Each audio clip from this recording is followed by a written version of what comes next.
Bonjour à tous. Nous sommes très contents de vous retrouver pour un nouveau webinaire. Je pense qu'on doit être au 16e webinaire lancé par Didacto. Alors, je vous laisse arriver. Et puis, je vous explique un petit peu le déroulé du webinaire du jour.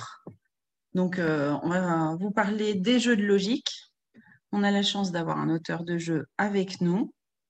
Et puis, on va vous présenter, je n'ai pas compté, mais je pense que ça doit être une vingtaine de jeux aujourd'hui.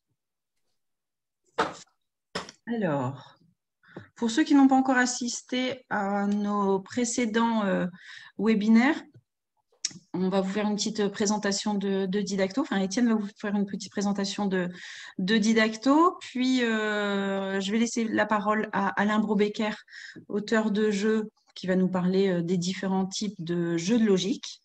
Et ensuite, Étienne et Laurence vont alterner pour présentation d'une bonne vingtaine de jeux. Vous avez, il y en a qui ont déjà bien pris l'habitude, vous avez les petites discussions pour nous saluer. N'hésitez pas à me dire de où vous nous regardez, histoire de nous faire un petit peu rêver, pour voir un petit peu de où en France, à l'étranger, vous nous suivez.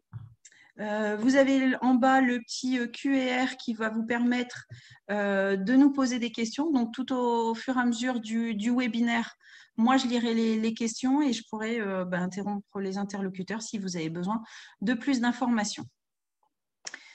Petite récision, donc il y en a qui me disent qu'ils sont là depuis le début mais qui vont devoir partir avant la fin. Le principe, c'est donc là, ce webinaire donc, est en direct, on l'enregistre et on mettra à votre disposition le replay pour ceux qui n'ont pas pu le voir en entier ou qui veulent le revoir ou reprendre des notes, etc.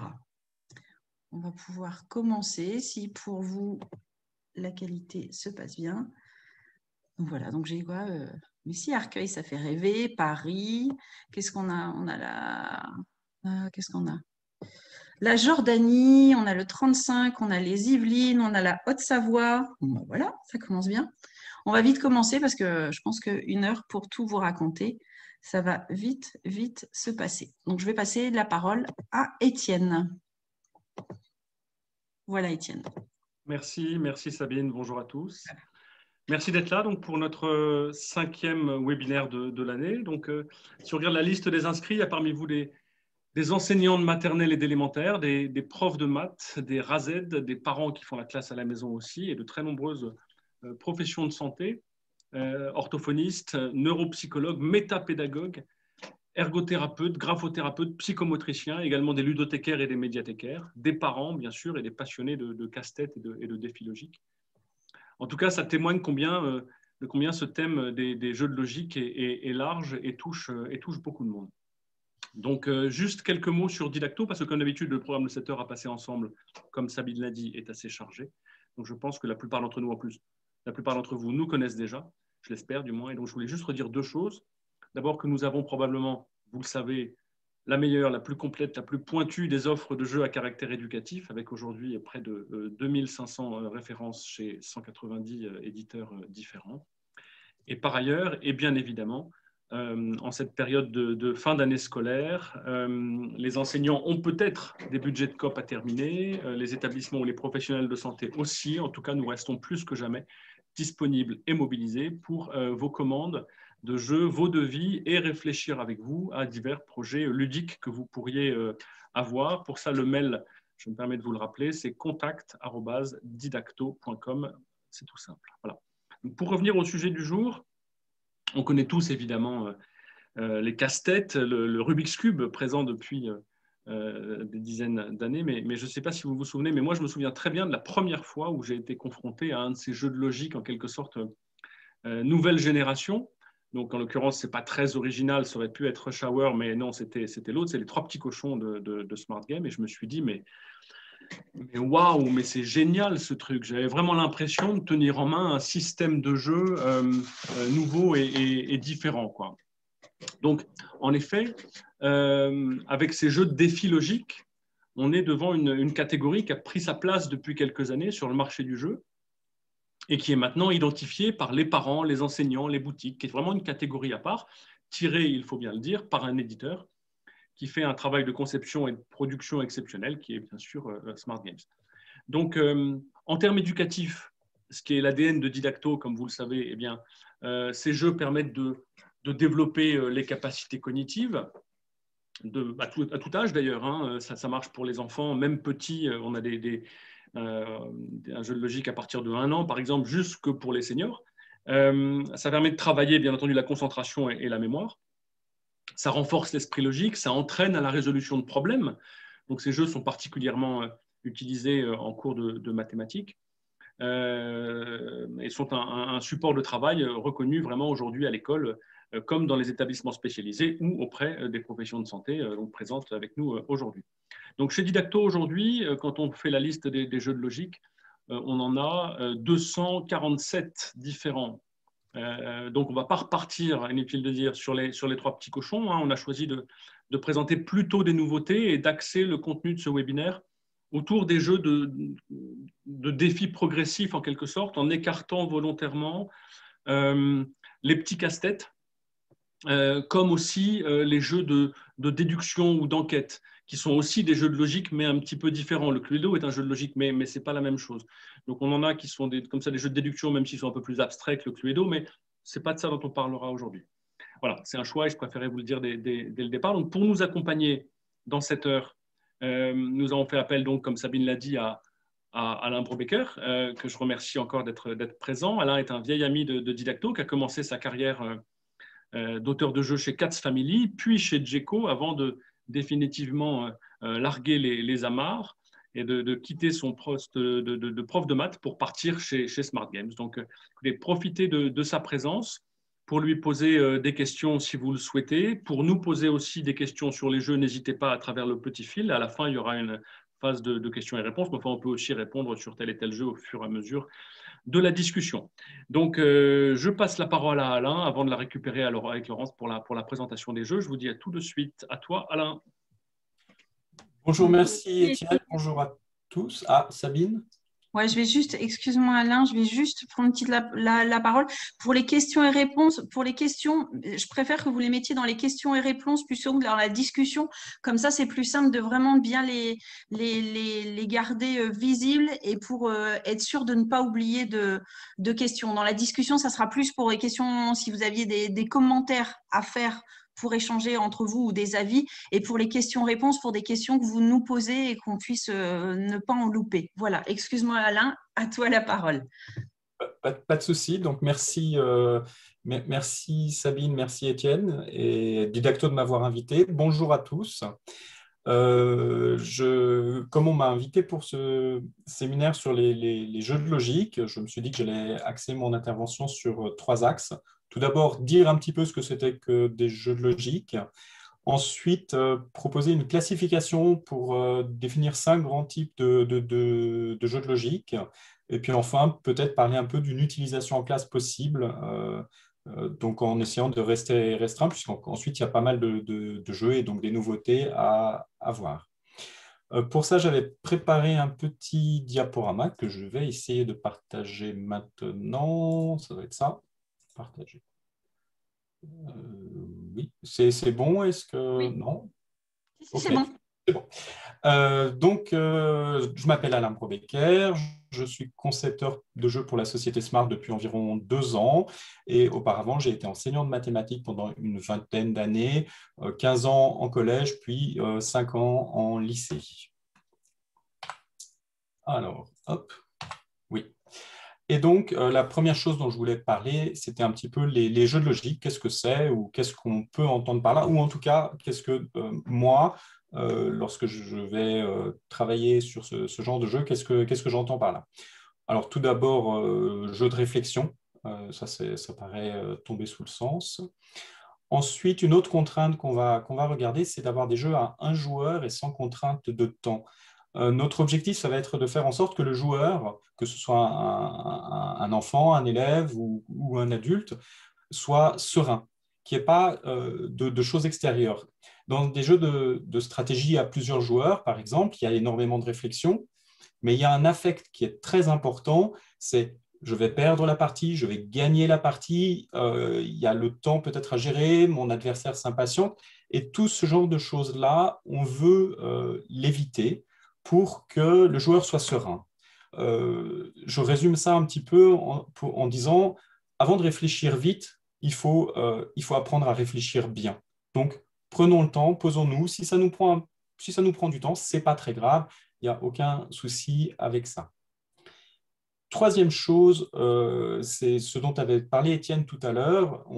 Contrairement au Rubik's Cube, on va proposer plusieurs défis de difficulté croissante sur des défis chez Smart Games avec le même matériel. On va dire, on va proposer tout d'abord des défis qui sont très simples, où il y a peut-être qu'une ou deux pièces à poser. Ça va nous permettre ensuite, en augmentant la difficulté, d'apprendre quelles sont ces pièces. Finalement, de les intégrer. Et puis, au bout d'un moment, il y aura des formes de reconnaissance qui se font. Sur certains autres jeux, ça va être des méthodes de réflexion qui vont apparaître. Ah tiens, là, bon, ça c'est facile, j'ai juste à compléter. Ah, là, c'est un petit peu différent. Et je vais peut-être devoir faire un autre type de raisonnement. Par exemple, raisonner à l'envers, dire, ah ben non, ici, ça ne peut pas être ça, ça ne peut pas être ça, alors c'est autre chose. Donc, la difficulté croissante nous permet d'introduire ces modes de raisonnement petit à petit. Ce qui est intéressant, ça nous donne aussi des notions de réussite. Donc, pour l'estime de soi, c'est toujours très, très bien de réussir les défis au début. Et ensuite, une fois qu'on est lancé, on ne se pose plus la question. Le seul objectif, c'est de finir le défi, de passer au suivant et d'y prendre du plaisir. Enfin, une dernière chose, on souhaite qu'il y ait une solution unique pour chaque défi. S'il y avait plusieurs solutions, on ne saurait pas quelle serait la part de raisonnement qu'il y a dans le jeu. Le fait d'avoir une seule solution, on va se dire, ah, il y a quand même quelque chose qui s'est passé. J'ai déjà vu certains jeux où il y avait parfois, en faisant des tests, des centaines de solutions. Alors, est-ce que ce n'est pas juste, j'ai mis un peu les pièces n'importe comment et c'est passé? Donc ça nous gêne. Donc, par jeu de logique, c'est un peu ces quatre catégories-là, ces quatre contraintes-là qu'on va mettre dedans. Ensuite, mon collègue Ralph Peters, qui est emblématique chez Smart Games, c'est l'auteur de la majorité des jeux que je vais utiliser pour présenter les catégories, a fait une classification en 5 catégories de jeux que je vais vous exposer maintenant. Alors, la première catégorie, ce serait de la reconstitution d'images. Donc, on va avoir quelque chose à reproduire. En fait, on est un petit peu dans l'idée du puzzle, qui est vraiment quelque chose d'intéressant à faire, notamment quand on est plus jeune, mais cette fois-ci avec cette idée d'évolution. Au lieu d'acheter 40 puzzles différents, dans une seule boîte, on va se dire il y en a plusieurs. Alors, très rapidement, parce que je sais qu'il y a beaucoup de jeux à présenter, je vais juste vous parler de Lapin et Magicien. Donc, à partir de 2 ans, ce qui est indiqué, disons, entre 2 ans et 3 ans, les enfants peuvent jouer avec ce jeu-là. On a quelques pièces. Et dans les premiers défis, on va juste avoir, par exemple, le lapin à poser à droite du socle.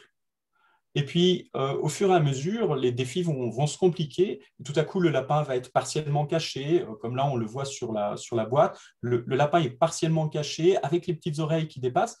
Et ce jeu-là, juste en reconstituant une image, va nous permettre d'intégrer des notions comme devant, derrière, à côté. Et donc, c'est de la réflexion pour les plus jeunes, mais c'est ce type de jeu qu'on peut avoir pour la reconstitution d'images. Je crois que j'ai vu passer Jacques et le haricot magique tout à l'heure, donc là où c'est un petit peu plus complexe, les constellations, qui est aussi un jeu assez récent chez Smart. Deuxième type de jeu, les jeux de remplissage. Alors, je dirais que c'est les plus fréquents. En guise d'exemple, je vais prendre celui du milieu, qui est Polissimo. Donc, on comprend le principe à peu près en regardant l'image. On a un certain nombre de pièces. On va vous donner une position de départ pour les pièces, ça garantit l'unicité. Et puis, on va vous demander de compléter pour faire le carré. On a la même chose avec des cubes, avec Cube Duel. Alors, Cube Duel, c'est un jeu à 2, mais il y a 80 défis qui peuvent se jouer en solitaire. Et les 3 petits cochons, un peu le même principe, mais cette fois-ci avec des petites contraintes très sympas. Des fois, il faut mettre les cochons à l'intérieur des maisons pour les protéger du loup. Des fois, à l'extérieur, quand il n'y a pas le loup, on peut aller gambader dehors. Un tout petit détail qui me tient à cœur sur Polissimo, c'est donc un jeu que j'ai fait. J'ai réussi à cacher quelque chose derrière. Donc, des fois, il y a des arrière-pensées aussi dans les jeux dont on ne se rend pas forcément compte en les voyant. Il y a des histoires de surface qui sont cachées dedans. On n'a que des pièces de 4 et de 5. Et quand je regarde sur la carte, je vois un espace vide à remplir avec seulement 8 cases. Et en fait, ces 8 cases, on va avoir une décomposition, ça ne peut être que 2 pièces de 4. La pièce de 5, il nous faudrait une pièce de 3. Alors les joueurs ne vont pas s'en rendre compte forcément de cette notion de surface, ils vont s'en rendre compte de manière un peu intuitive, ils vont dire non, là c'est trop grand ou c'est trop petit. Il y a quelque chose qui se passe comme ça, mais de temps en temps, on peut leur pointer du doigt et leur dire ah tiens, tu pourrais me compter le nombre de cases ici, et c'est là qu'on va aller vers des notions plus mathématiques et qui nous intéressent plus dans un cadre scolaire peut-être. Je vais vers une troisième type de jeu, donc des jeux de connexion. Ils ressemblent assez aux jeux de remplissage en général. On va avoir un certain nombre de pièces avec un objectif à faire. Celui-ci, un petit peu différemment, va être de relier des choses. Alors, comme exemple, je peux prendre le petit chaperon rouge, où le but va être de faire un chemin avec des pièces qui contiennent des sentiers entre le petit chaperon rouge et la maison, et puis le loup aussi qui va vers la maison. C'est un petit peu plus compliqué que les jeux de remplissage en général, mais là aussi, il y en a pour tous les âges. Quatrième catégorie, les jeux de mouvement séquentiel. Donc cette fois-ci, on a des pièces qu'il va falloir déplacer pour arriver à un objectif qui est donné. Parmi donc, les 3 exemples que je montre, un que j'adore, c'est Cache-Noisette, tout d'abord parce que le titre qui a été trouvé par l'équipe française est vraiment extra. Ensuite, chacun des écureuils a une petite noisette devant lui et doit le mettre dans un trou qui est sur le socle. Et donc, je vais faire des déplacements afin de mettre chaque noisette, que toutes les noisettes soient dans des trous. C'est les écureuils qui font leur réserve pour l'hiver. Et la chose qui est extraordinairement maligne, donc c'est un jeu de Ralph Peters et je l'adore, c'est que des fois, on a une noisette et le trou qui est juste derrière. Donc, on se dit, je vais pousser là. Sauf qu'en fait, avec toutes les autres pièces qui sont vraiment biscornues, qu'on ne peut pas déplacer n'importe comment, finalement, ce n'était pas cette noisette-là qu'il fallait mettre dans le trou. Donc, on va avoir un jeu dans lequel il faut réfléchir avant d'agir. Et donc, en général, sur les jeux de mouvement séquentiel, donc on a ces déplacements à faire, mais il y a quand même une phase de réflexion en se disant, mon objectif, c'est ça, comment est-ce que j'y arrive? Enfin, dernière catégorie, ce qu'on peut appeler des jeux de déduction. Parfois, moi, je dis jeux de logique uniquement pour cette catégorie-là, qui sont assez différents des autres. Il y a un petit peu moins de géométrie, disons, dedans. Par contre, il va y avoir beaucoup plus de contraintes qui sont posées dessus. Comme exemple, je vais prendre celui du milieu, donc c'est Crazy Sudoku, où on va avoir des contraintes de Sudoku, mais pas seulement. Il va y avoir aussi des contraintes de couleur, comme on le voit sur la grille du bas. On n'a pas que des carrés, on a aussi des formes qui sont un petit peu biscornues. Et donc pour le Sudoku, on va avoir énormément de types de raisonnement qui sont impliqués. Pour information, donc les 2 derniers jeux, c'est moi qui les ai faits. Et afin de créer les défis, j'ai fait un programme informatique à qui j'ai appris à raisonner comme un être humain afin de m'assurer que tous les défis puissent être résolus avec des raisonnements uniquement. Il n'y a pas d'obligation d'utiliser des essais et des erreurs. C'est toujours possible, bien sûr, mais je peux garantir que là, il y a les 3 qui sont alignés, donc le 4e, je le connais, et ainsi de suite. Et tout peut être déduit par des raisonnements uniquement, et c'est démontré. Le tout premier, Les chiens s'en mêlent, c'est un jeu de Ralph Peters, super joli. Vous avez en fait cette fois-ci des contraintes. Je parlais tout à l'heure des contraintes. Les contraintes, elles sont imposées, elles sont assez logiques, elles sont imposées par les chats et les chiens. Les chiens, il ne faut pas qu'ils soient l'un à côté de l'autre. Ils peuvent être en diagonale, mais pas l'un à côté de l'autre. Surtout pas à côté d'un chat, sinon ça pose problème aussi. Et chacun des personnes, des promeneurs, a une laisse. Et il ne faut pas que les laisses s'entrecroisent. Donc, ça fait tout un tas de contraintes et il faut trouver la bonne solution. Donc, voilà pour les jeux de déduction. Et donc, 5 grandes catégories de jeux qui sont un peu différentes l'une de l'autre. Enfin, j'avais dit que je parlerais de pistes pour une utilisation en classe. Donc, en tant qu'enseignant, j'ai tâché de faire un certain nombre d'activités en jeu. Et tout d'abord, très humblement, je vais dire que l'important, c'est quelque chose qui appartient à l'enseignant. Utiliser un jeu en classe, c'est l'enseignant qui doit penser et dire bon, je peux l'utiliser comme ça, je ne me sens pas l'utiliser comme ça va dépendre d'une classe à l'autre et puis des moments aussi liés. Si on entrevoit d'utiliser un jeu en classe, tout d'abord, il faut prévoir un temps de rangement. Dans les ludothèques, il y a même à l'intérieur de chacune des boîtes, on met en fait l'ensemble des pièces pour vérifier que toutes les pièces sont bien à l'intérieur du jeu avant de rendre la boîte. Donc ça, c'est important. C'est des jeux qui vont bouger et il faut se méfier de la sonnerie de fin d'heure. Alors, la première piste, c'est en classe entière et j'ai tout de suite marqué plutôt en demi-classe. Les jeux de logique, ce sont des jeux qui se jouent seuls, donc normalement qui sont assez calmes, mais il y a toujours du bruit. Ça, c'est inhérent parce qu'il y a beaucoup de monde. Il va y avoir de l'engouement pour ces jeux-là. Et il va y avoir, en tout cas sur les premières mises en place, beaucoup de bruit qui va être lié à des petites choses annexes. Moi, je voulais prendre ce jeu-là et pas celui-là, par exemple, si c'est plusieurs jeux. Il y a le fait que les règles ne sont pas les mêmes. Donc, il va y avoir des questions de règles. Et si on est tout seul face à une classe complète pour résoudre ces micro-problèmes, ça peut être un souci. Donc, c'est quelque chose une chose à laquelle il faut réfléchir. Moi, j'avoue que j'ai toujours fait des activités de jeu plutôt en demi-classe ou alors vraiment avec des classes qui étaient déjà avec un effectif assez réduit. Une quinzaine d'élèves, de personnes, c'est bien. Plus, ça me paraît compliqué. Même si je sais qu'il y a des enseignants qui tentent cela. Alors, ça, je ne l'ai pas pratiqué dans un collège ou dans un lycée, mais par contre, je sais que dans l'enseignement primaire, il y a beaucoup d'enseignants qui ont des coins jeux ou comme on peut avoir un coin lecture. Donc, à la fin d'une activité, quelqu'un qui a fini son activité et s'est validé peut aller prendre éventuellement un jeu. Et les jeux solitaires, enfin les jeux de logique, comme ce sont des jeux solitaires, s'y prêtent très très bien parce que ce sont des jeux qui sont plutôt calmes. Tout à l'heure, je parlais de bruit, mais c'est quand il y a tout le monde qui sort des jeux, qui manipule des pièces. Une seule personne qui fait ça alors que le reste de la classe est calme, il va faire attention à ne pas déranger et c'est vraiment des activités qui sont sereines et on fait tout pour d'ailleurs. En club, donc ça je l'ai beaucoup pratiqué et c'est un plaisir. Je sais aussi que des enseignants, pendant les récréations, autorisent des élèves à rester en classe avec ce type de jeu, si ça les intéresse. Et pour certains, l'engouement sera vraiment réel. Enfin, dernier type d'utilisation en remédiation.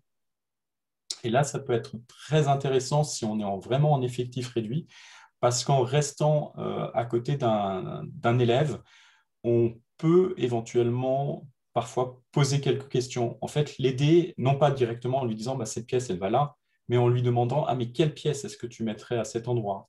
Ou bien, alors il faut aussi que l'enseignant soit à l'aise avec le jeu déjà pour faire ça, mais on peut demander ah, et puis cette pièce-là, où est-ce qu'elle va? Et donc, on peut aider, et puis au bout d'un moment, l'élève va tâcher de faire les choses tout seul et progresser. Comme je l'ai dit en préambule, on s'arrange pour qu'il y ait une progression sur les défis et il y a toujours des défis qui sont normalement très, très simples. Enfin, l'utilisation en classe, c'est super, mais finalement, si à un moment on arrive à vous convaincre de l'intérêt de ces jeux, moi, je pense que c'est une bonne idée d'en parler aux parents. Voilà. Ça, c'était pour ma présentation pour des choses que je pense et qui ont alimenté ma réflexion sur les jeux de logique. Voilà. Et du coup, alors, dernière chose, le diaporama sera peut-être disponible sur le site de Didacto avec tout un tas de choses que j'ai écrites et que j'ai essayé de dire. Alors, est-ce que l'on m'entend toujours? Oui, oui, oui, oui. C'est moi qui avais coupé mon micro. Ah oui. Je disais, il y en avait qui commentaient en parlant aussi du périscolaire. Tout à fait. Oui, c'est tout à fait possible. Alors, c'est là où je pensais un peu à remédiation, mais non, en périscolaire, c'est pas de la remédiation. Et effectivement, c'est des activités qui sont tout à fait valides, oui. Oui, oui. Eh bien, on va passer à la présentation des jeux. Merci Alain. Puis, de toute façon, on sait que tu restes avec nous pour pouvoir commenter chacun des jeux que l'on va présenter. Et s'il y a des questions, je serai très heureux d'y répondre. Voilà. Donc, voilà, Laurence, à toi pour présentation des jeux. Est-ce que tu veux que je montre le site d'abord? Oui, juste, je vous dis d'abord bonjour à tous et un petit coucou particulier à Marie-Josée Pestel, la fondatrice du Salon des Jeux Mathématiques qui suit ce webinaire. Et voilà, on a fait, Marie-Josée, à tes côtés, 19 salons. On est triste, bien sûr, que depuis 2 ans, il n'y en ait plus, mais là, c'est notre petit salon des Jeux Mathématiques à nous. Et puis, pour rebondir sur quelque chose qu'a dit Alain, donc déjà, merci Alain, c'était très intéressant. Nous avons développé, nous continuons de développer des fiches pédagogiques autour des jeux de logique. Vous les trouverez gratuitement dans l'onglet ressources de notre site. Donc, en fait, on prend tous les défis d'un jeu et on fait une mise en page avec tous les défis de sorte à ce que chaque enfant puisse avoir sa feuille. Donc, il met son nom et au fur et à mesure qu'il avance dans les défis, il coche le défi qu'il a fait. Donc, ça permet à l'enseignant de faire un suivi sur les jeux de logique. Voilà, Sabine, je veux bien que tu montres le jeu, oui. Je montre le premier jeu. D'accord.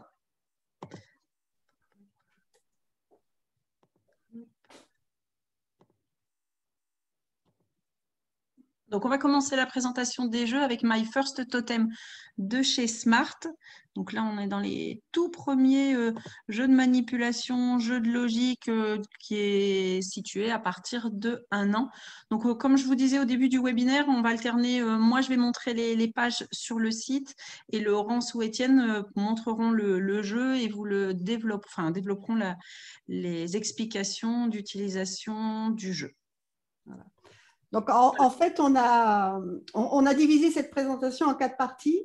Moi, je vais faire la première qui concerne les jeux pour les enfants, disons, de 3 à 8 ans. Ensuite, Étienne présentera des jeux pour les enfants de 7 ans à 120 ans. Après, je vous présenterai des petits jeux, donc des petits jeux par la taille, à emporter partout. Et ensuite, Étienne terminera avec des jeux à 2. Voilà. Donc, on commence effectivement par un jeu tout simple. En fait, il est composé on pourrait dire de SmartMax. Il est compatible avec les SmartMax, donc qui est un jeu de construction magnétique. Donc, les tout petits peuvent commencer juste à manipuler librement. Et ensuite, il y a des fiches toutes simples. Donc là, on est vraiment dans le prémisse du jeu de logique avec juste de la reconstitution d'images. Hein. Donc, vous voyez, au départ, c'est tout simple. Les fiches sont recto-verso. Et plus on avance, plus c'est compliqué, mais en même temps, ça reste quand même très simple. Alors, par exemple, voilà, je vais vous montrer. Donc, vous voyez, on a voilà, cette fiche-là. Donc, on prend la pièce bleue, puis la pièce rouge, puis voilà, cette pièce-là, elle est à l'envers, la jaune qui est à l'endroit et la verte qui est sur le côté. Donc, voilà, donc ça, c'est vraiment...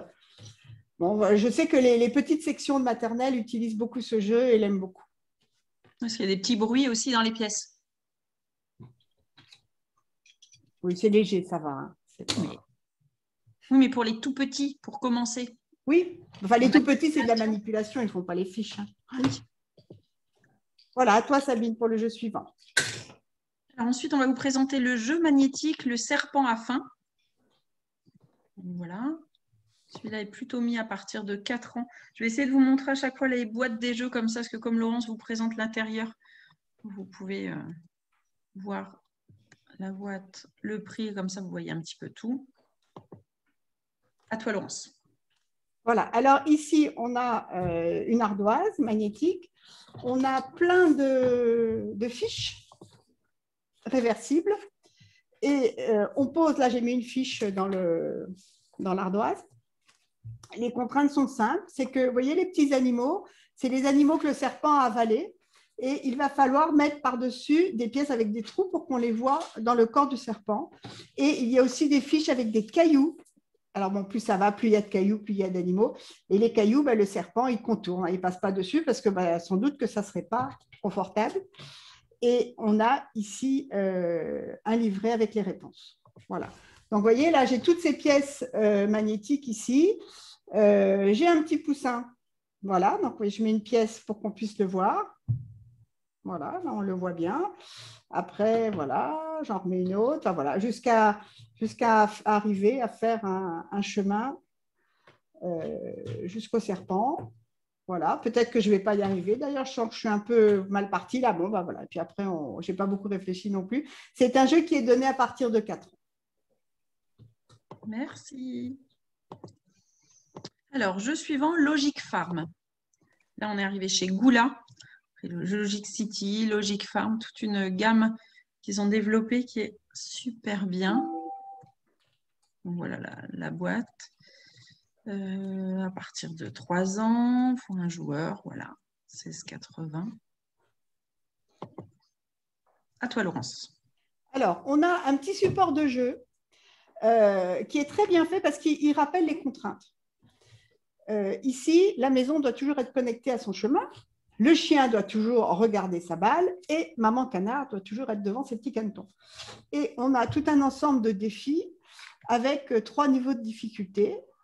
Bon, ça reste raisonnable comme difficulté, hein. C'est vraiment pour les petits. Et donc, on commence, comme toujours, par recopier la fiche. Voilà, hop là, la petite balle, les petites fleurs au-dessus, les petits canetons là. Et bien maintenant, il faut que je réussisse à placer ça en respectant les contraintes. Donc, la maison, eh bien, elle va être, vous voyez, on a un chemin là. Donc, je la mets pour que le chemin arrive. Là, il me reste une passe à côté de la balle, c'est parfait. Hop là. Les petits canetons sont là, donc je mets le canard devant. Et puis, il me reste le petit chemin à mettre pour la maison. Donc, voilà. Et ensuite, au dos, on a la vérification. Voilà. Donc, ça, c'est un jeu, bon, je pense, petite et moyenne section de maternelle, c'est impeccable. Merci. Ensuite, on va passer à Jacques et le haricot magique. Alors, Alain l'avait évoqué dans sa présentation. Je vous montre la boîte.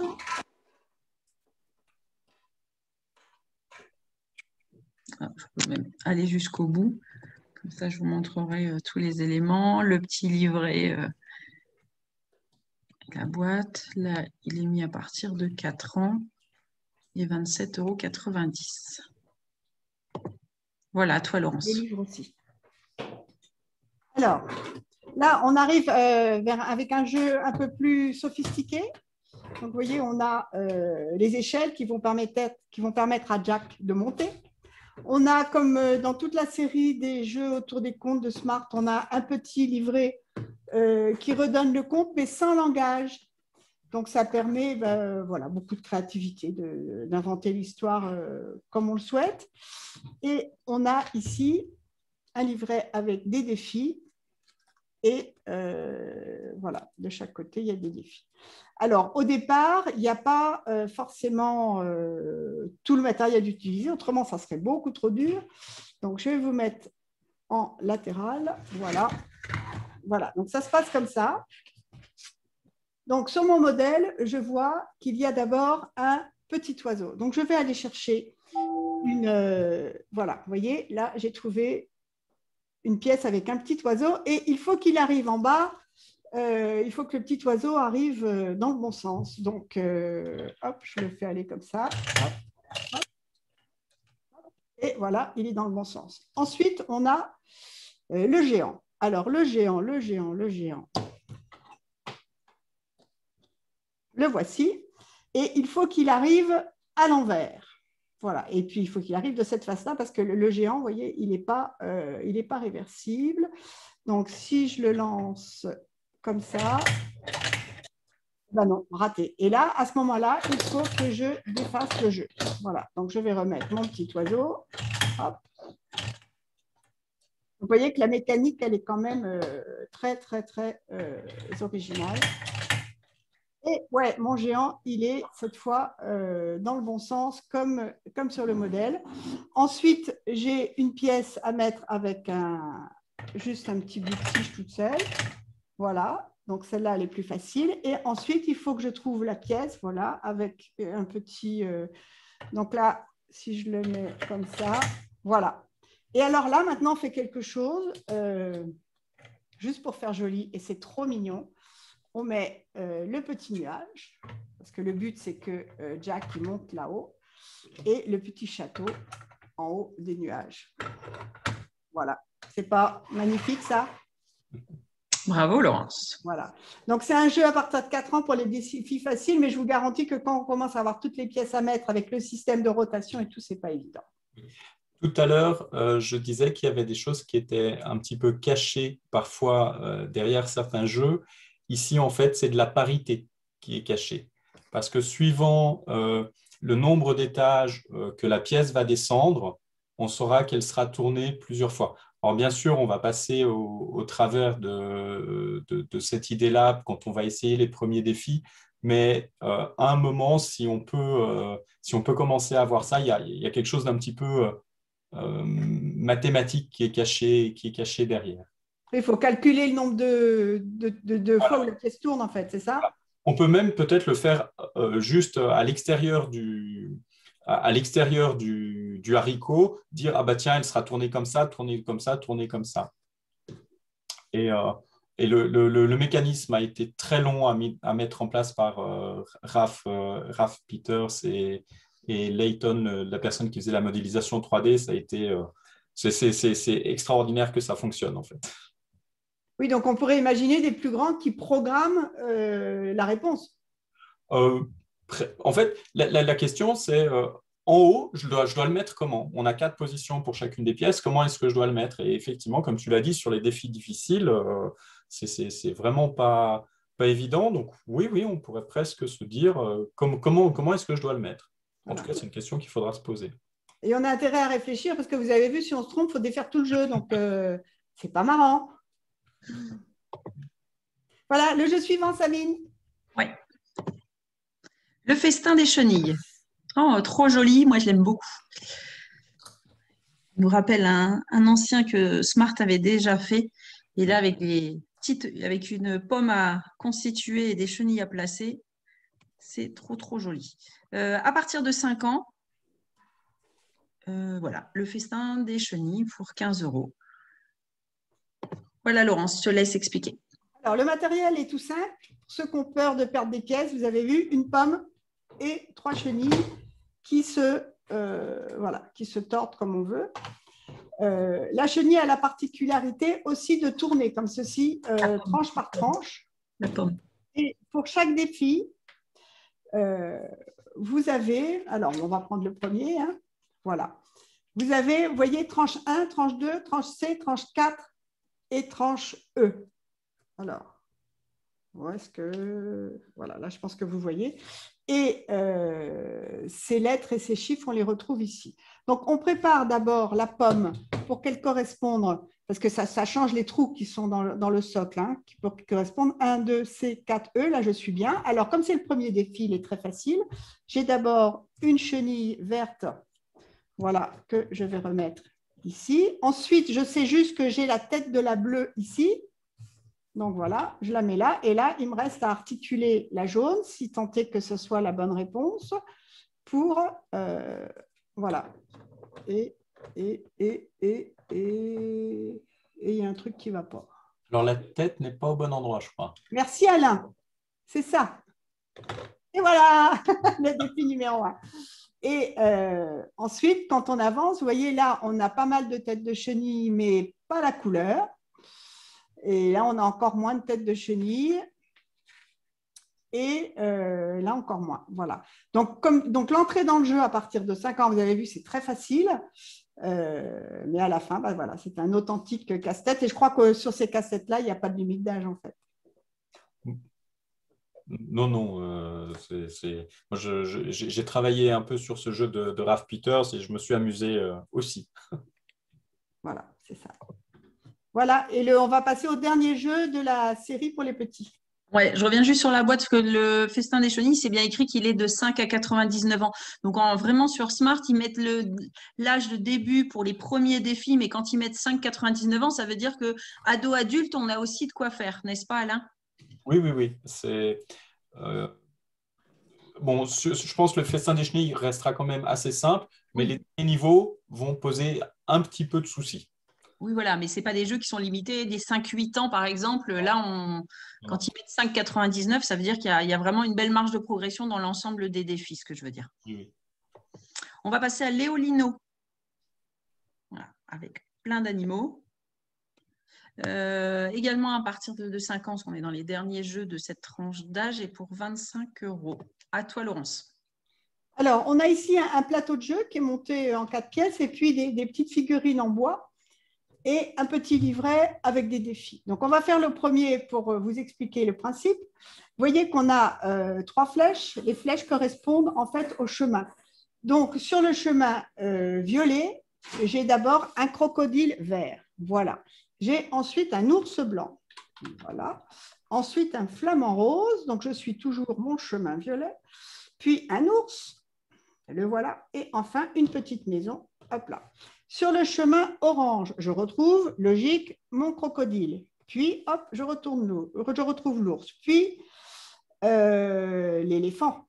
L'éléphant, il est là et je suis sur le chemin orange. Je le mets là et ça se termine avec le lion que j'ai déjà là.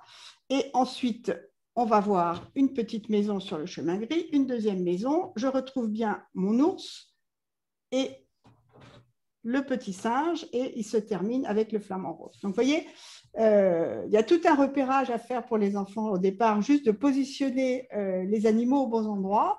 Et puis ensuite, on va avancer dans les défis. Alors, toujours au dos, la solution. Là, il n'y a plus que 2 lignes. Voilà, 2 lignes. Et ensuite, on va commencer à rencontrer des points d'interrogation. Décale-le un petit peu, voilà. Parfait. Voilà, et de plus en plus de points d'interrogation. Donc, il va falloir déduire à partir du positionnement des premiers objets quel est l'animal là, sachant que voilà, il faut qu'il soit sur la ligne bleue et qu'il y a ça sur la ligne orange, etc. Voilà, donc on vous a présenté ce jeu parce qu'il a une mécanique différente des autres. Merci. Voilà, donc ça, c'était notre petite sélection de jeux que l'on peut commencer à la maternelle. Et maintenant, on va passer sur les jeux qu'on attaque plus à partir de 6-7 ans. Oui. Donc là, j'espère que tout se passe bien. Je ne suis pas interrompue dans les questions. N'hésitez pas à nous dire s'il y a quelques soucis ou si le déroulé se passe bien. Tout est bien clair pour vous. On va repasser chez Smart avec un nouveau jeu sur des pirates qui s'appelle Pirates en vue. Donc celui-ci est à partir de 7 ans, mais comme je vous le disais tout à l'heure, 7,99 ans. Donc voilà, il y a de quoi faire. Voilà la boîte à partir de 7 ans et c'est dans la tranche des boîtes de 23 €. Voilà, à vous Étienne. Merci, rebonjour. Donc, Pirate en vue, en effet, sorti il n'y a pas du tout longtemps. Je ne sais pas comment je vais l'installer. Attendez, je vais peut-être le faire avec la caméra latérale, ce sera peut-être plus simple. Quick. Pas du tout. Est-ce que comme ça, vous voyez mieux peut-être? Hop, voilà. C'est un jeu en relief avec des très jolis petits bateaux, des îles.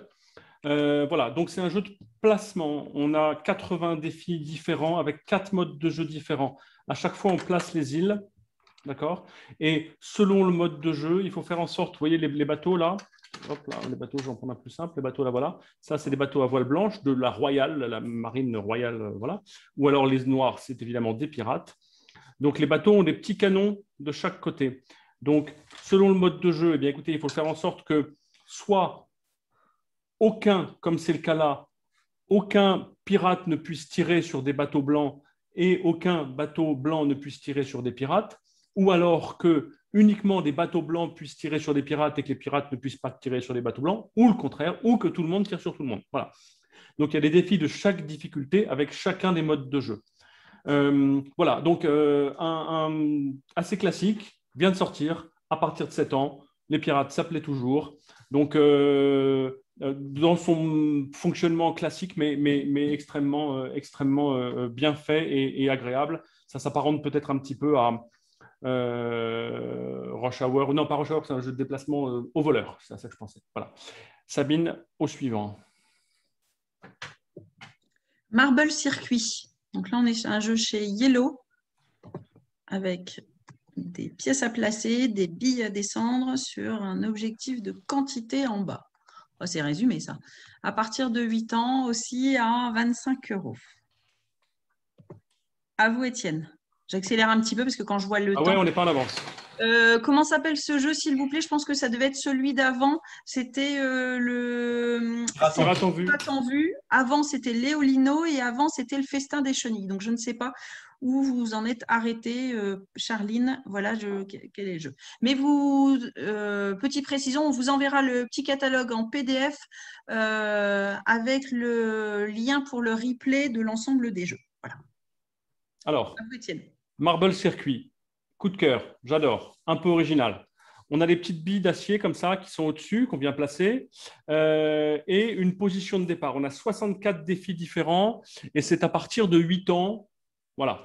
Donc, on a une position de départ d'un certain nombre de petits éléments comme ça qui laissent passer les billes selon différents circuits. Et bien ensuite, il faut placer les autres pour répondre à des contraintes qui sont indiquées en bas de la case, c'est-à-dire que dans cette case-là, il y a 0 billes qui doivent arriver à la fin, puis 2, puis 1, puis 5, puis 0.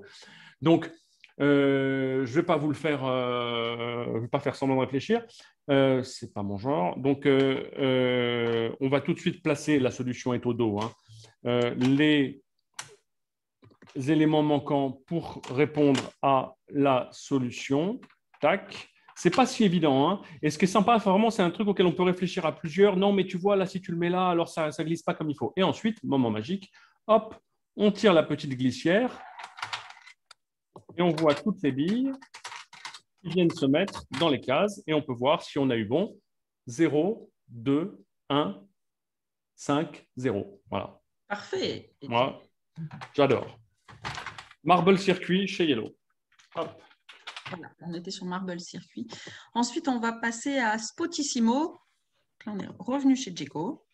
À partir de 7 ans, mais pareil, 7,99 ans. Voici la boîte, voici le contenu. 17,80 €. Et je laisse Étienne faire l'explication. Spotissimo, donc c'est du Djeco. Il y a 40 défis sur des petites fiches en carton bien costaud comme ça, un carton légèrement plastifié. C'est des fiches recto verso. Donc le principe, un point de départ, un point d'arrivée. Il y a donc des petits machins en bois comme ça qu'on peut utiliser recto verso. Comment dites-vous? Des pièces. Oui. Il y a un terme. Alain va nous dire ça. Pantomino. Pantomino, voilà. Qu'on peut mettre un peu dans tous les sens, évidemment. Les points bleus, ce sont des endroits où on n'a pas le droit de mettre des pièces et les pièces ne peuvent se toucher que par un côté. C'est-à-dire qu'on ne peut pas faire un truc comme ça et on ne peut pas faire un truc comme ça. Voilà. Et voilà, moi, il faut que je place le reste des pièces. Alors, celui-là, vous allez voir que j'ai sacrément révisé. Ça donne un truc à peu près comme ça, si je me souviens… Non, attendez, pas du tout. Si je me souviens bien, ça doit donner quelque chose comme ça, presque. Écoutez, dans l'idée… Retournez. C'est là où… Voilà, là, il y était presque. Non. Ah non, parce que… Voilà, si je réfléchis 3 minutes, je pense que je peux y arriver. Voilà, là, on y est presque. En haut à droite. Ouais, d'accord. Tac, pas du tout. C'était la foncée en haut à droite. Bon, vous voyez l'idée, quoi. Voilà, je suis sûr de celle-là et celle-là, là en haut. Ouais, non, retournez là. Bah non, ça marche pas. Retournez là. Voilà, là. Comme ça, ok, Sabine. Mais ensuite… Non, je pense… ah oui, d'accord. Voilà, enfin l'idée est là. En tout cas, on voit que ce n'est pas si facile et que c'est plutôt simple et marrant. C'est du positionnement, c'est de la géométrie, c'est de la vision dans l'espace. Voilà. Connexion. Jeu de connexion. Connexion. Merci Alain de rectifier. Des précisions. Ensuite, on passe à Color Up chez Riviera Games même. Voici la boîte, voici le matériel. Donc là, on est en volume. À partir de 5 ans pour 29,90 €. À vous, Étienne. Merci. Color Up, on va le faire en vertical. C'est un jeu voilà, qui n'a pas la même, qui n'est pas pareil un peu que les autres. On a 74 défis différents. On va faire, je ne recule devant aucune difficulté, on va faire le numéro 3. Donc, il y a 3 types de défis pour les… En latéral, ça va être plus facile à voir. Hop, c'est des tours, c'est une tour comme ça. On peut y jouer à partir de 5 ans. À partir de 5 ans, on met les 2 petits éléments bloquants comme ça qui permettent de n'avoir que cette partie-là à compléter. À partir de 8 ans, on fait ça. À partir de 12 ans, on fait ça. Voilà. Et c'est assez agréable aussi d'y jouer à plusieurs, d'y jouer en famille et de réfléchir ensemble. Donc moi, comme j'ai pris le numéro 3, on est plutôt dans la facilité. Et donc, le numéro 3 nous indique…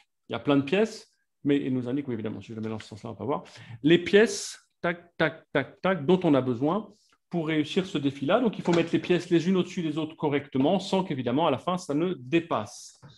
Donc, voilà, donc ça donne un truc à peu près comme ça. Paf. C'est parce que j'ai répété, hein, mais il m'a fallu 17 minutes pour y arriver. Attendez voir. Oh là là, ma réputation va encore en prendre un coup. Hop. Voilà. Et quelque chose comme ça. Surtout que vous êtes regardé par des milliers de personnes, Étienne. Des milliers, exactement. Bon, l'idée est là. Tac, voilà, tac. Voilà, réussite complète du niveau 3. Sur le côté, ce n'est pas bien visible, là. Sur le côté, ce n'est pas bien visible. Non, c'est un peu merdique, mais globalement, j'ai vérifié, ça ne me paraissait pas hyper équilibré, mais on peut le mettre aussi un petit peu plus comme ça. Tac, voilà. Là, c'est plus équilibré. Ça ne dépasse pas, ça respecte le truc. Pour moi, c'est bon. Après, évidemment, on complexifie les choses avec beaucoup plus de pièces et pas les petites bases voilà, qui rendent le jeu un peu plus compliqué. Voilà, next. On va revenir sur le jeu que Alain nous a présenté avec les chiens s'en mêlent. Voici la boîte, à partir de 7 ans, 7,99 €. Les promeneurs, les chiens, les chats et les arbres. À vous, Étienne. Les chiens s'en mêlent. Alors, on a parlé tout à l'heure, donc je vais le faire rapidement. Vous voyez, donc, comme il est beau. Hop, voilà. On a un certain nombre de défis. Je vais le faire du dessus pour le coup. Hop, la caméra, voilà, comme ça. On positionne, si besoin… Attendez voir, comment je me suis mis. Je crois que c'est comme ça. Oui, c'est ça. C'est le 27 qui est là. Donc, on positionne les arbres, les chiens qui sont indiqués et les chats qui sont indiqués. Il faut positionner le reste des différents acteurs de cette scène. Les laisses ont des tailles différentes. Elles doivent toujours être tendues. Comme le disait Alain tout à l'heure, les chiens ne peuvent pas être soit à côté d'un autre chien, soit évidemment à côté des chats. Il y a un chien solitaire qui n'est pas relié à un maître, voilà, et il faut donc placer les différents éléments. On a le droit aussi de tourner autour de l'arbre, de faire un angle de 90 degrés avec l'arbre quand c'est nécessaire.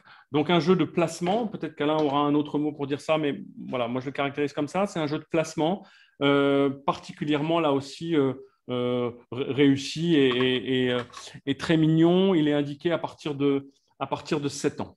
Voilà, les maîtres peuvent être à côté du chat en revanche. Hop, et voilà, ça donne ça à la fin, mais il m'a fallu 5 minutes pour y arriver. On continue.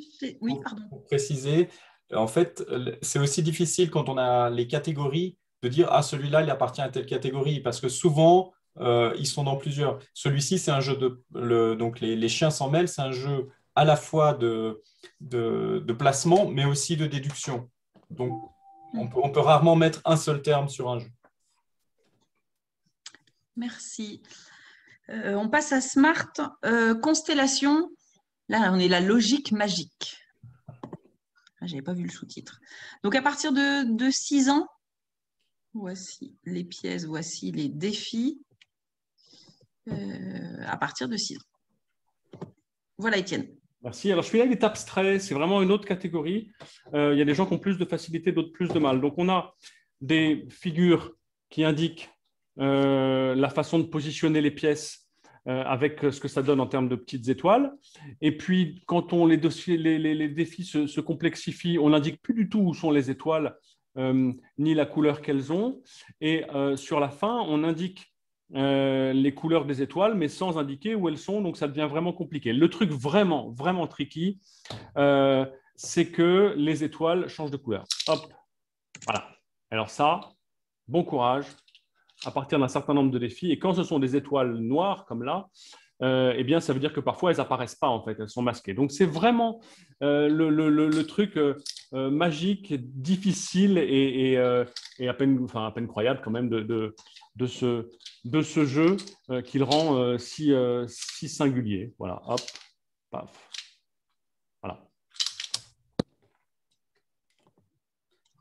À noter que quand les pièces sont stables, normalement, l'étoile ne bouge pas. Donc, en fait, quand elle est posée, normalement, l'étoile reste. Mais par contre, est-ce que je ne dois pas le tourner de 180 degrés ou de 90 degrés pour que finalement, elle reste. Elle change de couleur, pardon. C'est ça.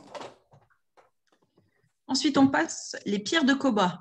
Donc là, tout autre principe de jeu de logique avec des dés. Donc, on a un livret, on a des dés, ce qui est assez inhabituel ou pas très, très courant dans les jeux de logique. C'est un défi logique, en fait. Voilà. Donc, à partir de 8 ans et 15 €. Voici alors, oui. Merci Sabine, c'est le petit frère de Paraudin, pour ceux qui connaissent Paraudin. C'est un jeu de logique très calculatoire, très mathématique, et qui est aussi très scénarisé. On a un petit livret qui doit faire une 50aine de pages, 55 pages, et chaque défi est scénarisé dans une histoire un peu abracadabrante pour refaire l'équilibre du monde avec le serpent à plumes, ça se passe au Mexique, je ne sais pas quoi. Bon, l'idée, c'est que les dés ont des valeurs ou des caractéristiques qui influent sur d'autres dés et qu'il faut à chaque fois équilibrer les dés en 2 paquets égaux pour respecter l'équilibre du monde. Donc, par exemple, on a la potière. Je suis où là? Oui, c'est ça. La potière qui vaut 1 point, c'est marqué. Et le paysan qui vaut 2 points. OK? Donc, quand on n'a que des dés potières et paysans, ça va, on s'en sort. Donc, à chaque fois, il nous indique une combinaison de dés qu'il faut équilibrer. Donc, on a des potières et des paysans, 2 d'un côté, 1 de l'autre. On arrive assez facilement à faire des tas égaux.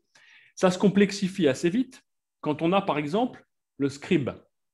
Le scribe, par exemple, a une valeur de 1 si le nombre de pierres dans son groupe, y compris lui-même, le nombre de dés dans son groupe, y compris lui-même, est un nombre impair. Mais une valeur de 2 si le nombre de dés dans son groupe est pair.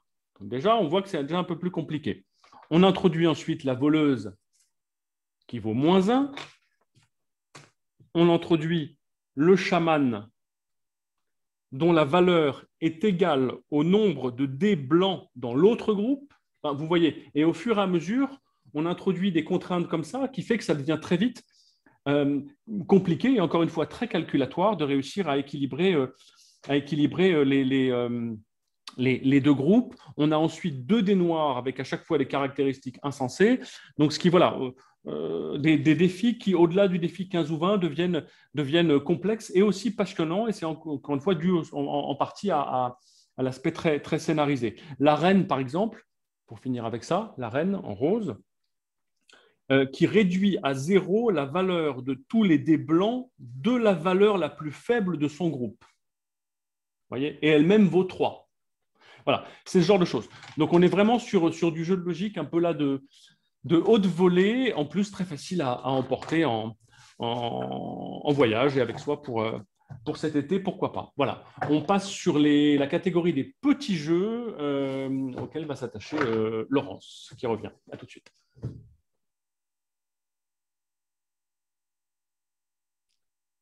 Sabine, c'est à vous. Sabine, on ne vous entend pas. Pardon, j'avais coupé le micro. Donc, je vous disais, on va vous présenter le IQ Digit dans les petits jeux et j'avoue, c'est mon dernier coup de cœur. Donc, voici la boîte où il va falloir placer les chiffres de 0 à 9 avec des super défis, du super matériel. Moi, j'ai adoré. Donc, à partir de 7 ans, 15 € et je laisse Laurence mieux vous l'expliquer. Alors, je vous l'explique timidement parce que c'est Alain qui a développé ce jeu. Donc, les premiers défis, vous voyez, sont assez classiques. En fait, vous avez là des chiffres. Le défi vous donne le début de ce qu'il faut mettre sur le plateau et il s'agit de remplir le plateau avec les autres chiffres. Donc, ça, c'est une mécanique assez classique. Où ça se corse, c'est que vous allez ensuite avoir des valeurs. Et là, alors, vous voyez, là, j'ai le vert que je remets pareil. Le 6 bleu ici. Là, j'ai le 3 vert. Ensuite, j'ai le 6 rose. Là, j'ai ça. Voilà. Et je sais qu'ici, il faut que ça fasse 2. Donc, 2, bon, voilà. Vous voyez, si je mets là, en fait, la valeur est composée de l'addition des chiffres qui touchent cette valeur. Donc là, comme le 2 doit être là, je mets que le 2 et ça y est, j'ai réussi. Il ne me reste plus qu'à remettre les autres pièces. Et quand on avance, déjà, les valeurs sont plus grandes, donc c'est plus de chiffres. Vous voyez, là, 19, 17, là, 21, 11, 2. Donc voilà, c'est tout à fait innovant. Là, on n'a aucune pièce, mais plus que des valeurs. Et c'est pas évident. C'est le but des casse-têtes aussi. Alain, tu veux ajouter quelque chose? Oui, je veux bien. Alors tout d'abord, c'est un jeu de Silvano Sorrentino, un auteur italien, et moi j'ai fait les défis et, en partant de son idée originale. Donc les petites valeurs blanches, en fait, c'est effectivement, comme tu le disais, la somme des nombres qui sont autour, et aussi on indique un petit peu leur disposition. Et en partant de cette idée-là qui était très, très maligne, on s'est attaché à introduire, donc il y a des histoires d'addition. Hein. Ah là, je dois faire 5, bon, j'essaye 2 plus 3. Donc soustraction aussi. Et autre chose qui est intéressant, je pense, pour les enseignants, c'est la décomposition de nombres. À des moments, quand tu disais, il y en a où il n'y a que des valeurs blanches, il y en a certaines où j'ai mis, par exemple, que des 5. Les 5, on sait que ça peut être 0 plus 5, 1 plus 4, 2 plus 3, mais je ne sais pas encore lequel. Donc, il va falloir chercher les indices ailleurs pour savoir, mon 5, celui-là, oui, mais là, alors 2 plus 3, non, je n'ai pas la place, il n'y a pas assez de place. Alors, c'est peut-être 1 plus 4. Et 1 plus 4, ça veut dire qu'une autre décomposition, ce sera autre chose. Et ayant un petit passé de prof de maths, je me suis aussi attaché justement aux décompositions de 5 et décompositions de 10, car je crois qu'elles sont particulièrement importantes pour la construction du numérique. Donc, on a un jeu de remplissage. Au début, il est classique. Et puis, tout à coup, on part sur du calcul mental qui reste quand même léger. C'est que des additions, soustractions et décompositions additives, mais avec quelque chose d'assez original dans ce type de jeu aussi. Voilà.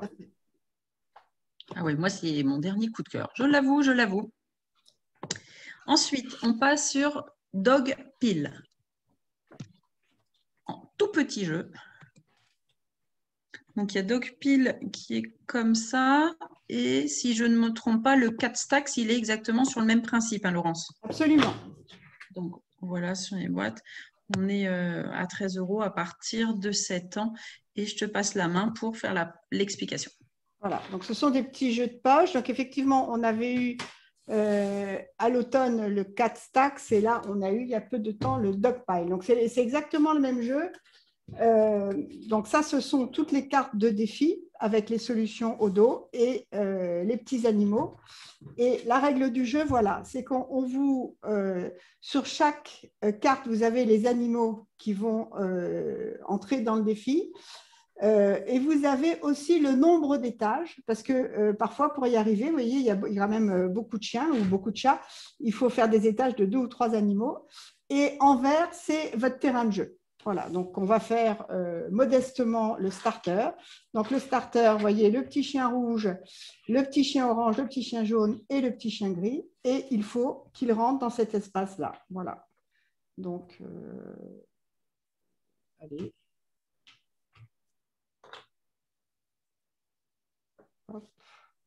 Enfin bon, je ne vais pas vous le faire, vous voyez le principe. Hein. Voilà, comme ça ne marche pas. Voilà, et au dos, vous avez toujours la solution. Voilà. Donc, entrer dans le jeu, 7 ans, Sabine? J'y retourne, il me semble que c'est ce que j'ai dit. Oui. Voilà. Les deux sont pareil. à partir de, les 7 défis, ans. ça monte et ça devient. Voilà. Ouais. 44 défis sur chaque. À toi, Sabine. Oui. Ensuite, on passe sur Protect the Museum. Voilà. Qui est aussi à partir de 7 ans et que je trouve même plus complexe encore, moi. À toi. Voilà, donc c'est pareil, c'est un petit jeu qui ne prend pas de place dans la classe ou pour emmener avec soi. Vous avez un petit cadre là qui se montre comme un puzzle, qui sert de support de jeu. Et on met au milieu une carte, donc des cartes, voilà, il y en a plein. Voilà, tout ça, ce sont les cartes avec des couleurs pour les défis de plus en plus complexes. Alors, sur la carte, vous voyez, j'ai un numéro, C et E. Et il y a marqué 2 sur 2, C et E. Donc, ça veut dire que je vais utiliser la carte C. Vous voyez, elles sont toutes numérotées. Et la carte E. Voilà, donc c'est le premier défi, c'est normal. Il n'y a pas beaucoup de cartes. Après, selon des défis, des fois, ça va être 2 sur 3. Donc là, on me dit de prendre la B, la C, la D, mais je ne sais pas lesquelles vont être bonnes. Là, on a des défis où il faut 4 cartes. Et puis, bien sûr, il faut orienter les cartes, etc.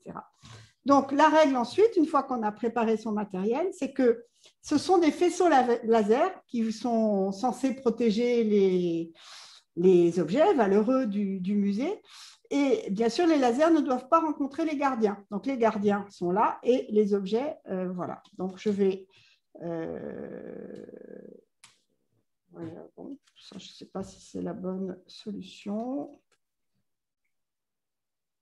Enfin, voilà. Donc là, ça ne marche pas parce que je n'ai aucun gardien, mais il me manque un trésor dans mon faisceau. Voilà. Donc, il faudrait un petit peu essayer, mais nous allons plutôt passer au jeu suivant. À toi, Sabine.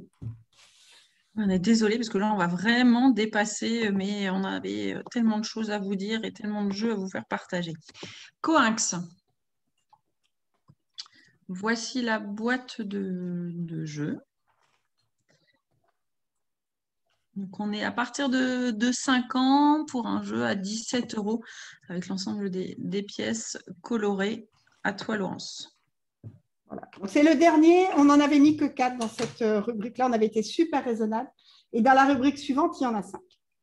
Voilà. Donc, vous avez plein de défis. On peut jouer, si on veut, dans la boîte. Peut-être que ça aide. Voilà. Donc, vous voyez, si je mets ce défi-là, l'idée, c'est que les petits coins, là, doivent toujours apparaître dans le trou d'une pièce. Alors là, comme on est dans les premiers défis, vous voyez, c'est facile. J'ai la couleur. Donc, voilà, rouge, vert, jaune, les violets. Ah, les violets, j'ai juste les têtes. Voilà, le rouge, le bleu,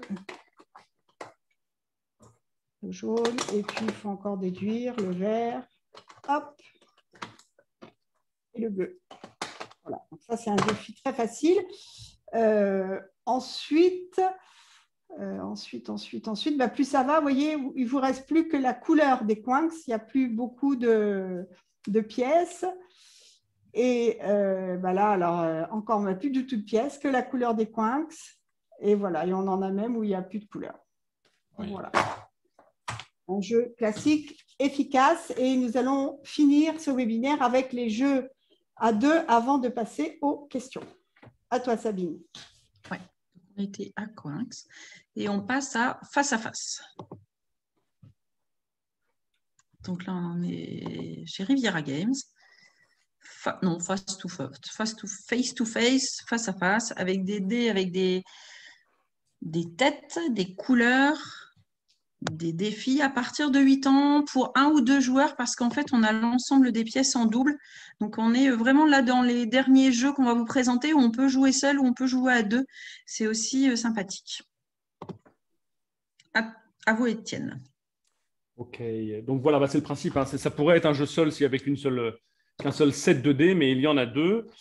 Donc, en effet, on joue en mode défi. Donc, là, on a donc des défis qui demandent d'installer les dés d'une certaine façon, avec des couleurs ou des expressions. C'est-à-dire que sur une rangée, il faut que soit les dés soient tous de la même couleur, mais avec des expressions différentes, ou alors de couleurs différentes, mais avec la même expression.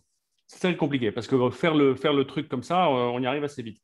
Mais quand il y a la contrainte en plus d'expression ou de couleur, ça complexifie singulièrement le truc. Lorsque on a une couleur sans rien dedans, ça veut dire que ça peut être n'importe quelle expression. Lorsqu'on a une expression dans le gris, ça veut dire que ça peut être n'importe quelle couleur. Et voilà, c'est tout, mais ce n'est pas facile du tout, surtout avec la pression, évidemment, de l'adversaire qui travaille en même temps que vous. Voilà. Donc ça, un jeu à deux. Et avec dans l'espace une notion de 3D qui est intéressante. Je passe rapidement à Blockbuster. Aussi, façon un petit peu voilà, sur la façon Tetris classique. Donc, à partir de 8 ans, et là, de 1 à 4 joueurs pour 20 €. C'est ça. Alors, 4 joueurs, on a tous les mêmes pièces, contrairement au Tetris. Hein, toutes les pièces ont la même forme. Tac, tac. Voilà. Et donc, il y a... où est-ce que j'ai mis les défis? Ils sont là. On a plein de défis. Ça, c'est juste un des 2 paquets. Donc, il y a un nombre de paquets absolument considérable. Certains défis avec 4 pièces, 6 pièces, 8 pièces. Parfois, on a, je ne sais pas si on le voit bien, oui, le quadrillage qui indique ce qui aide à s'y repérer tout simplement. Et parfois, le quadrillage n'y est pas. Ça devient franchement un peu complexe. Donc là aussi, ça mélange de la logique et de la rapidité. Donc celui que j'ai pris comme exemple, c'est une pièce de niveau moyen. Voilà, attendez voir, c'est ça? Oui, ça doit être ça, non? Attendez voir, je ne suis pas trop sûr de mon coup. Oui, ça doit être un truc comme ça, mais c'est comme ça. Voilà, tac. Hein, voilà. Et je peux vous dire, il y a des gens qui sont juste absolument réticents à ce type de raisonnement. Ils n'y arrivent pas à faire ce type de figure avec des choses qui ont cette forme. Voilà, ils peuvent y passer 27 minutes, ils n'y arrivent pas. Voilà, donc un défi logique à 4, ce qui est plutôt sympa. Merci. On passe à Genius Square. Vous voyez, c'est aussi un de mes coups de cœur. C'était mon coup de cœur précédent, là. C'était, voilà, je vous indique Genius Square. Véritable idée de pavage, mais renouvelée avec le lancement de dés. On peut très bien y jouer tout seul. On peut très bien le lancer à deux. En fait, je déborde dans la présentation de jeu parce que je l'aime beaucoup. 6 ans à 120 ans, 1 ou 2 joueurs, 23,80. Je vous laisse faire la présentation, Étienne. Ah oui, j'ai presque plus rien à dire. Alors, d'habitude, on a des petits livrets avec 64, 80, voire 120 parfois défis. Là, il y en a juste 62 000. Je crois que je me souviens bien, c'est 62 208 en fait. Parce qu'on a des dés avec des abscisses et des ordonnées. 1, 2, 3, 4, 5, 6, A, B, C, D, E, F. Donc, hop, on lance les dés, on a nos abscisses et nos ordonnées. On colle sur le plateau les petits bouts de bois qui indiquent l'endroit où sont en quelque sorte les obstacles. Et puis ensuite, eh bien, il faut simplement mettre toutes les autres pièces le plus vite possible dans les espaces restés libres. Évidemment, tout a été testé pour être sûr qu'à chaque fois, quelle que soit la combinaison d'abscisses et d'ordonnées, il y avait une seule solution pour arriver à tout mettre en place. C'est donc un renouvellement permanent et là aussi, voilà, un défi à deux absolument passionnant. Voilà. Gagne ton papa renouvelé. On passe à Pandemonium. Voici la boîte, voici le matériel, les défis. à partir de 6 ans. 6 ans, 120 ans pour un ou deux joueurs pour 31,80 €. Je vous laisse pour l'explication. Merci.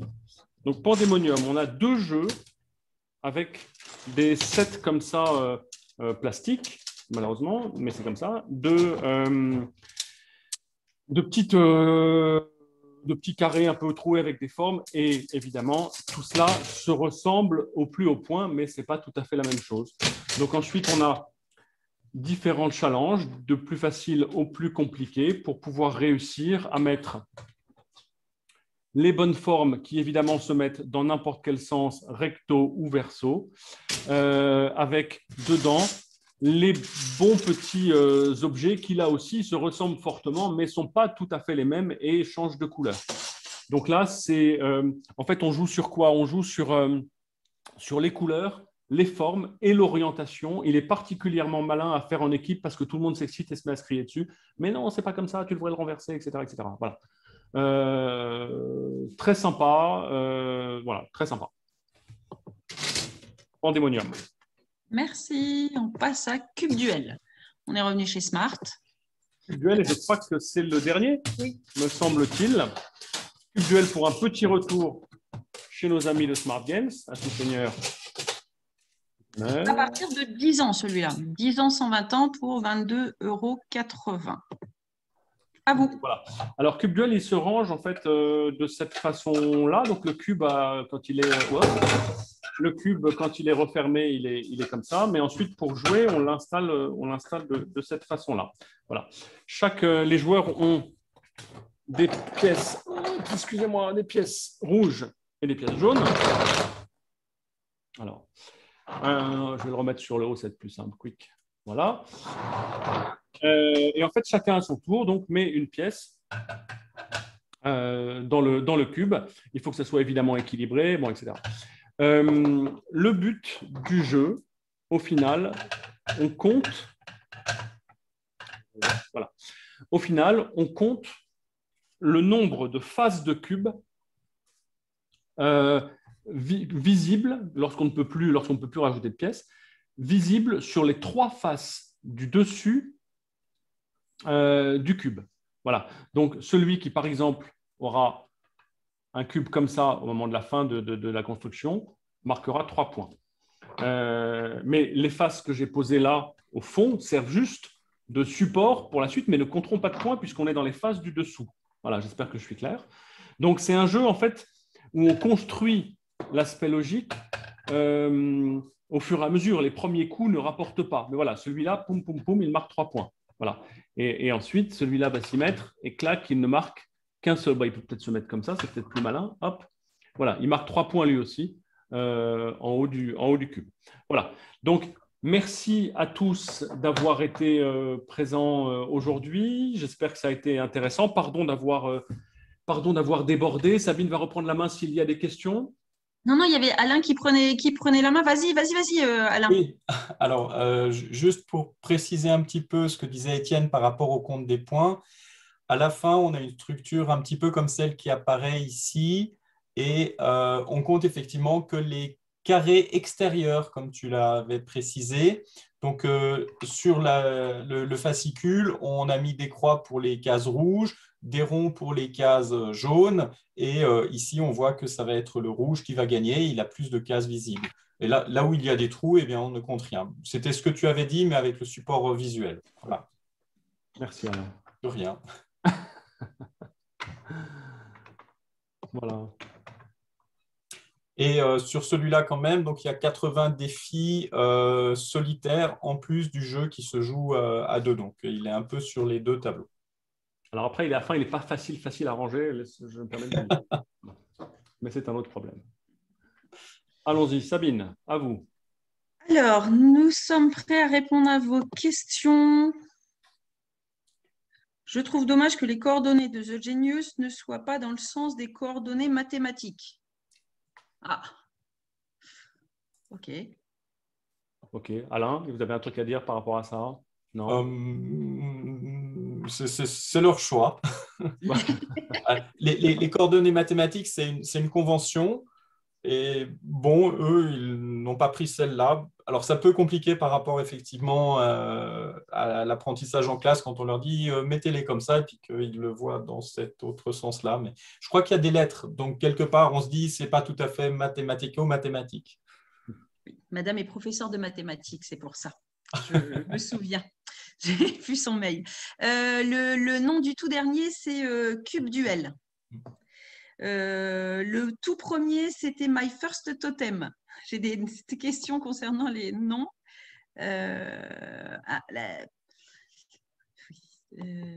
Attendez, voilà. Ben non, j'ai répondu là aux questions. J'ai des remerciements pour les présentations très intéressantes et variées. On remercie chaleureusement Alain de nous avoir expliqué les différentes formes de jeux de logique. Merci encore. Moi, je vais peut-être refaire une petite précision. Nos commerciaux sont toujours bien actifs sur le terrain. N'hésitez pas à les solliciter si besoin dans vos établissements de venir présenter des jeux. Vous avez les coordonnées sur le site ou sinon vous nous contactez. On vous indique les coordonnées du commercial qui est le plus près de chez vous pour se rendre dans vos établissements ou vous aider dans vos choix. On peut vous aider sur des devis et des commandes, évidemment. Vous pouvez nous contacter sur contact@didacto.com, par téléphone également.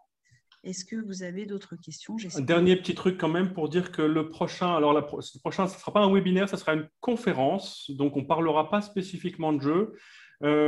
C'est un auteur et cinéaste qui interviendra donc, chez Didacto. Vous pouvez vous inscrire sur la homepage. Il est aussi prof, il est aussi enseignant en CM2, il s'appelle Gilles Vernet. Il a fait un film, il a fait un livre qui s'appelle Tout l'or du monde sur son métier d'enseignant et un film qui s'appelle Tout s'accélère. Et donc, il nous parlera de la notion du temps, comment redonner la notion de temps, si je dis temps long, c'est un peu exagéré, mais la notion de temps exact, disons, aux enfants qui parfois l'ont un peu perdu et sont un peu dans une précipitation constante, peut-être aussi de la faute un peu des parents, à voir. Et il parlera aussi, c'est son expérience récente du confinement, il m'en a parlé, de la perte de vocabulaire qu'il a pu constater en CM2 sur ses élèves depuis 1 an. Des élèves qui, un peu laissés davantage à eux-mêmes peut-être, dans des milieux populaires, vraiment clairement ont perdu en vocabulaire et parfois ça se traduit malheureusement en perte de niveau de pensée en quelque sorte. Le vocabulaire influe sur le niveau de raisonnement. Donc voilà, il parlera de ça et peut-être la façon d'y remédier, c'est le 16 juin, ça durera aussi 1 heure. Donc une conférence de Gilles Vernet, vous pouvez vous inscrire sur le site de Didacto. Merci à tous. Alors, pour l'enregistrement, si on me pose la question, on va vous envoyer par mail le replay de cet enregistrement et le catalogue, c'est ce que je vous annonçais. Qu'est-ce que je vous annonçais? L'inscription au webinaire, elle est sur la page d'accueil du site de Didacto. Est-ce que Guillaume Garçon l'a mis, mais uniquement pas en collectif. Donc, vous le voyez sur la page d'accueil. Oui, on sera présent au congrès des AGM. Voilà, j'essaye de répondre à tous pour solder ça. Alain, est-ce que tu as un mot pour la fin? Est-ce que tu as quelque chose à ajouter? Merci. À bientôt. Merci à tous. On vous souhaite une bonne fin de journée et on a dit votre disposition, comme toujours, si vous avez d'autres questions. Bonne fin de journée à tous. À très bientôt. Au revoir.